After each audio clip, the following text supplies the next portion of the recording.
अयोध्या के civil line स्थित एक निजी होटल में जनवादी लेखक संघ के बैनर तले संघ की सदस्य युवा लेखिका डॉक्टर कंचन जायसवाल के कविता संग्रह स्त्रियां और सपने के पुस्तक का विमोचन मुख्य अतिथि के रूप में पहुंचे जनसंदेश टाइम्स लखनऊ के संपादक सुभाष राय और शहर के कई लेखक और लेखिका व साहित्यकारों के बीच किया गया।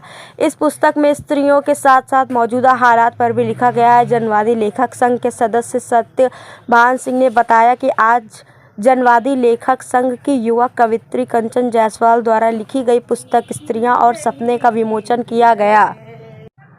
यह पुस्तक एक संदेश के तौर पर जनता के बीच में जाएगी। संगठन के सदस्य सत्यभान सिंह जनवादी ने कहा कि पुस्तक विमोचन में मुख्य अतिथि संदेश टाइम्स लखनऊ के संपादक सुभाष राय, वक्ता संगठन के प्रदेश महासचिव प्रोफेसर नलिन रंजन सिंह, गोरखपुर विश्वविद्यालय हिंदी के विभागाध्यक्ष डॉक्टर राजेश मल्ल व हिंदी साहित्य की युवा कवित्री प्रज्ञा सिंह होंगे। अध्यक्षता वरिष्ठ कहानीकार स्वप्निल श्रीवास्तव व संचालन संगठन के जिला सचिव डॉक्टर विशाल श्रीवास्तव शामिल रहे। नमस्कार, मैं कंचन जायसवाल।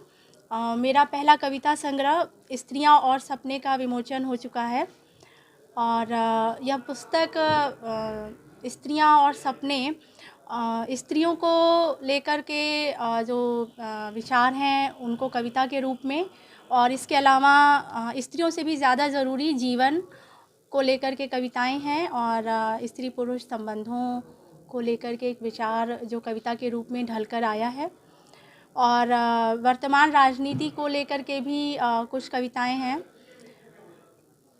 कि ये कविता लिखना आसान काम नहीं है। मुझे एक लंबा समय लगा है इन कविताओं को शक्ल देने में और अपनी भाषा तैयार करने में कविता के लिए, क्योंकि कविता की अपनी एक शैली होती है ये जो मौलिक होनी ही चाहिए, और विचार को शब्द एकदम ढाल देना, शब्द का जामा पहना देना आसान काम नहीं होता है। मुझे एक लंबा समय लगा है।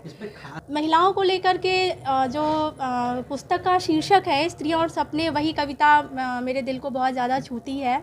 और जो आप कविता का कवर भी देखेंगे जो डॉक्टर कुमुद सिंह जी ने बनाया है इस कविता को लेकर के। देखिए, आज जो पुस्तक है स्त्रियां और सपने, ये जनवादी लेखक संघ की सदस्य हैं डॉक्टर कंचन जायसवाल जी, फैजाबाद की रहने वाली हैं, और इनका जो कविता संग्रह है वो पहली कविता संग्रह जो आपके बीच में आ गई है। और इस कविता संग्रह में जो ख़ास तौर पे लगा कि एक तो उनकी कविता में है जो कि वर्तमान में जो स्थितियाँ हैं कि समाज कैसा चल रहा है और समाज में क्या दिक्कतें हैं, उस पर लिखा उन्होंने। स्त्रियों को का जो सपना है वो कैसा सपना था और कैसा उनको कैसे वो जी रही हैं। तो इस कविताओं से मुझे लगता है कि जो किताब है इससे महिलाओं को ख़ास तौर पे जो है जागरूक होने के लिए और उनको आगे बढ़ने का बहुत अच्छा जो है एक माध्यम है इस किताब में और इस पुस्तक में। देखिए, इसमें तो जो इसके मुख्य अतिथि हैं वो जनसंदेश टाइम के लखनऊ के संपादक हैं सुभाष राय जी, बड़े लेखक हैं, वो साहित्यकार हैं, और संगठन के प्रदेश सचिव नलिन रंजन सिंह, बड़े हस्ताक्षर हैं, बड़े लेखक हैं वो।